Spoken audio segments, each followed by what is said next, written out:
ئەمە پۆستێکی بەڕێوەبەری گشتی تەندروستی هەڵەبجەیە کە تیایدا بڕیاری داوە هەر فەرمانبەرێک لە داهاتوودا کارتی کوتانی پێکوتەی ڤایرۆسی کۆرۆنای پێنەبێت موچەی پێنادرێت. ئەم بڕیار وەنگاوە هیچ پاڵپشتێکی یاسایی نییە، بۆیە بڕیارەکەی بەڕێوەبەری تەندروستی کاردانەوەی لێکەوتووەتەوە، چونکە لەسەر ئاستی جیهان بە زۆرم لێ پێکوتە بە کەس نادرێت.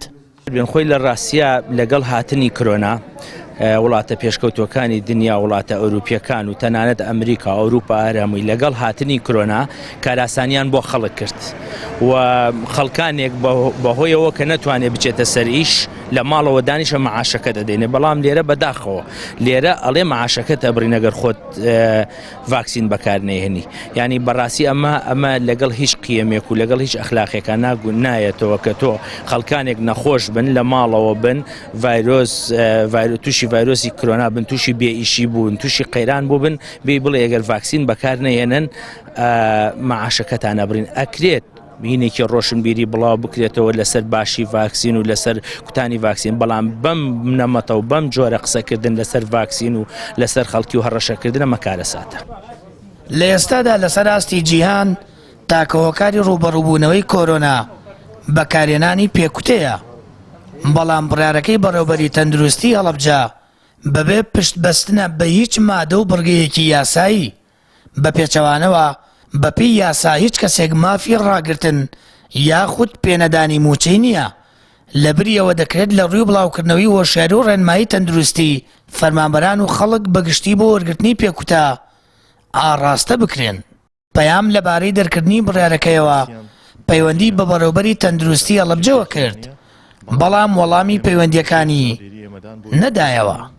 بەڵێ ئێمە وەکو ئەندامانی تۆڕی پاراستنی تەندروستی چ لە ناو و چ لە دەرەوەی وڵات ئەوەی ڕاستی بێ ئێمە سەرکۆنەی ئەو بڕیارە تاگڕە و نەعەدالەت و دیکتاتۆریەی بەڕێوەبەری گشتی تەندروستی هەڵەبجە ئەکەین، چونکە بابەتی بووچە بابەتێکی تەواو یاساییە و بەپێی یاسا دەدرێ و بەپێی فەرمانی دادوەر و یاسا ڕێگری لە پێدانی موچە دەکرێت، بۆیە ئەم بابەتە جەریمە تەشکیل دەکا و تاوانە و پێچەوانەی تعلیماتەکانە.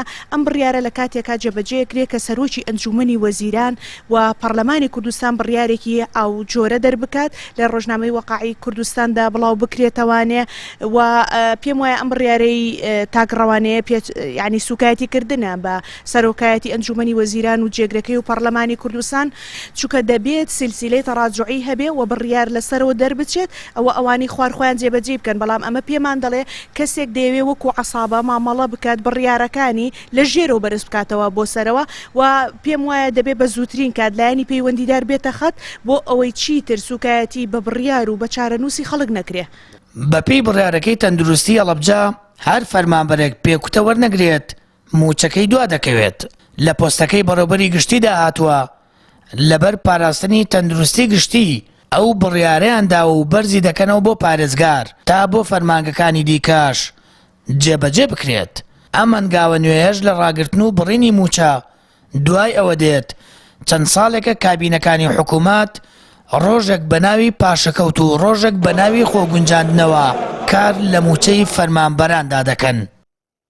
سامان فەتاح، کەناڵی ئاسمانی پەیام، هەڵەبجە.